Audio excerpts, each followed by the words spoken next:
Hello and welcome to another episode of Let's Talk, exploring the issues affecting all of our lives. I'm your host, Austin Harris.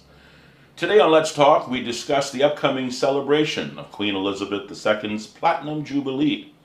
Queen Elizabeth, who turned 96 in April, is the oldest serving British monarch and the only one to have served for 70 years on the throne.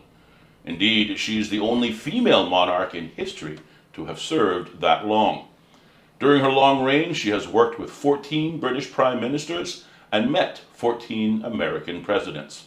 With us in studios to mark this auspicious occasion, it is once again our pleasure to welcome the Leader of the Opposition, the Honourable Roy McTaggart. Mr. McTaggart, thank you again for being in studios with Let's Talk. Thank you, Austin, and glad to be here again. Pleasure to have you in studio. So, let's talk. Mr. McTaggart, it has been said that our ongoing relationship with the United Kingdom has been a key ingredient to our success. Our relationship both with the United Kingdom and, of course, Her Majesty the Queen, the only monarch most of us have ever known. Your thoughts on that? Austin, I truly believe that we cannot understate the importance of the relationship that we have with Her Majesty the Queen and, by extension, the UK government. I truly am a monarchist and not ashamed to say so, and truly appreciate and believe that the relationship that we have had over the years has played a very significant role in Cayman's development and the success that we enjoy. But I think if you turn and look at the Queen herself now and think about the tremendous achievement that she has accomplished during her 70 years of sitting on the throne, that is phenomenal by any measure, by any standard. As you so ably stated in your opening address, she is the longest serving UK monarch, 70 years on the throne. She's also the longest serving female monarch.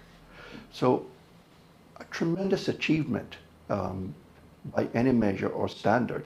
You mentioned 14 prime ministers that she has worked with, but do you and the listening public and our viewers understand and appreciate that reign began when Winston Churchill, who led Britain through World War II, was prime minister? That's how far back it goes. And for the vast majority of our people in this country, she's the only monarch that we have ever known. And I do believe she still has time yet to go on the throne. And as we celebrate with her this weekend, we want to wish her too good health, that she may continue to reign over us.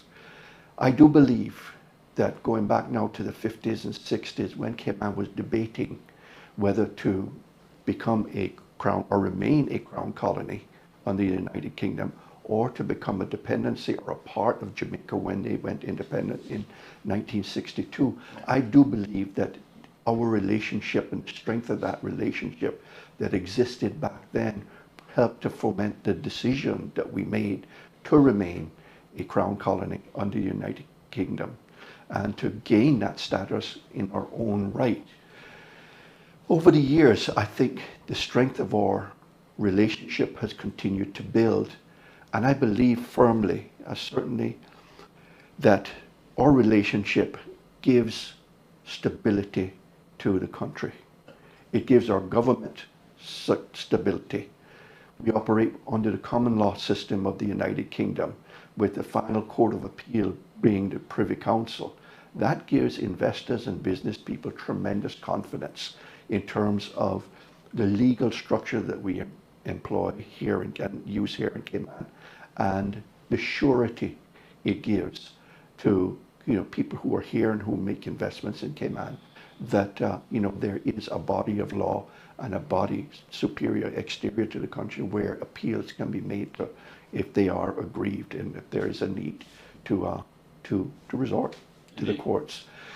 Also, I wanted to just mention to ask people to consider the fact too that the Queen's image rests on our currency, features prominently on the face of every bill. It also features on every single stamp that we issue in this country.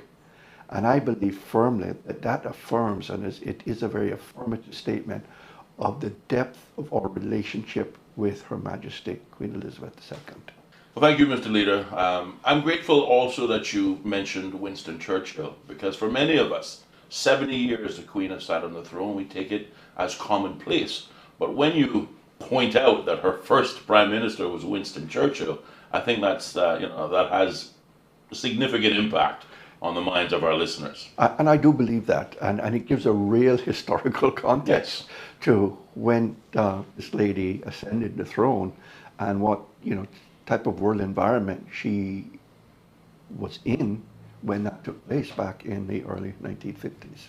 And certainly where we're going next is what has changed, the things she has seen during that time. During a recent speech in Parliament commemorating the Queen's Jubilee, you highlighted that during the Queen's 70-year reign, our island saw a significant amount of change and development. I wonder if you could share with our audiences what you meant by that statement. Yeah, well, I'm just thinking, Austin, that we have seen tremendous change over 70 years.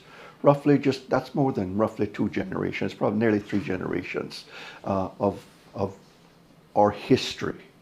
And we have grown from being what I would describe as a sort of a fishing village, where the main industries, it was fishing and seafaring, turtling, and our people, particularly our men, going off to sea in order to earn a living, because there was no real industry here to support a local economy.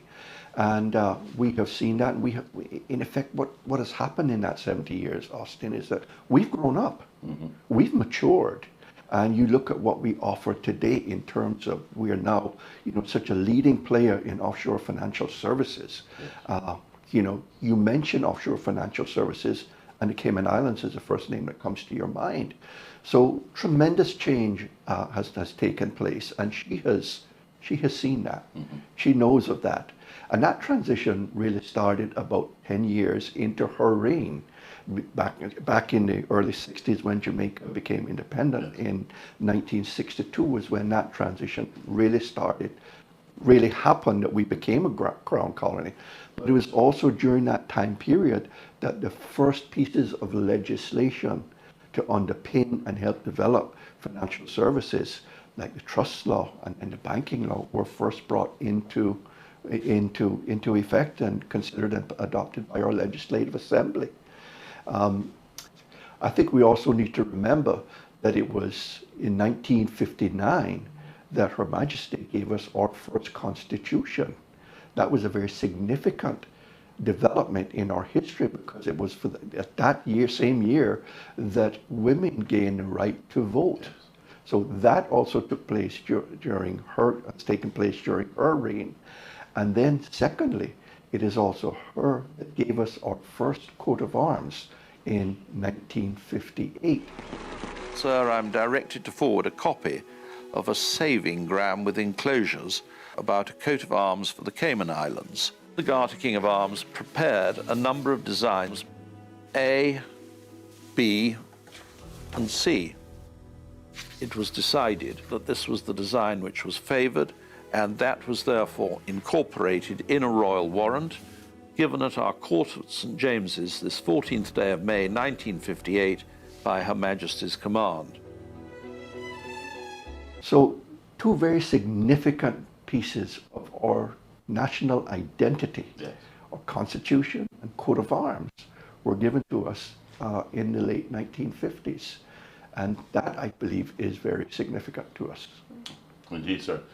Also, in your recent speech to Parliament, you also recalled the visit by Her Majesty the Queen, both in 1983 and then again in 1994. What are some of your memories on her reception, first by our people, the Caymanians, when she visited, and also personally, what are some of the more memorable personal memories that you have of those visits? Yeah, I mean, I just recall back in 1983, I was fresh out of university. I had just started to work when the royal visit was announced, and I just remember the excitement that took place in the weeks and the days leading up to her visit in, I think it was February of 1983. And so I just recall every, the public being out at every opportunity, every venue to get a glimpse, maybe to shake her hand, to get a chance to talk with her. But my most compelling, dearest memories were of her second visit, because in 1994, because that year I was serving as president of the Chamber of Commerce, and in my capacity there, I was actually invited to Government House for lunch with her and Prince Philip, very small gathering of about 10 business leaders, and I had opportunity there to have one-on-one audience with her and to engage in conversation with her during that time, and also to attend other events where she appeared and engaged with our people. So that was particularly memorable for me, and to me, my memory of that is as if it had happened today or yesterday. Still, very endeared to me and ingrained in my mind. How cool is that? A one-on-one, face-to-face, personal engagement with Her Majesty Queen Elizabeth II. Oh, I'm sure that's a top memory for you. It would be a top memory for anyone. Well, one of the highlights of my life. Sure, indeed. Absolutely. Indeed. Mr. Leader, before we go, any closing thoughts as we prepare to celebrate the Queen's Platinum Jubilee that you would like to share with our audiences? Well, first of all, Austin, I really would like to extend a congratulations on behalf of the people of the Cayman Islands and everyone on her 70 years of service and reign on the throne. We keep stating it, just how an incredible accomplishment that is. And I thank her dearly for her 70 years of, only way I can describe it is selfless service and sacrifice, because I truly believe she has sacrificed much in order to remain on the throne and to serve the people of the Commonwealth and the United Kingdom and the wider Commonwealth. So I thank her for that. The other thing I would like to do, if you would allow me to, is just to read a very quick quote and remind people of what I said in Parliament. Earlier this year, I stated that the enduring relationship that we, as Her Majesty's loyal subjects, share with the Crown and with the United Kingdom is a bond that neither time nor distance can diminish. And that, I think, will continue to be true for many, many, many years, and I hope forever. And so I continue, and I would conclude by just wishing her all the very best as she continues to reign, and also to encourage our people to get out and be a part of all the celebrations and all the events that will take place next weekend, beginning on Friday the 3rd, because that is a public holiday.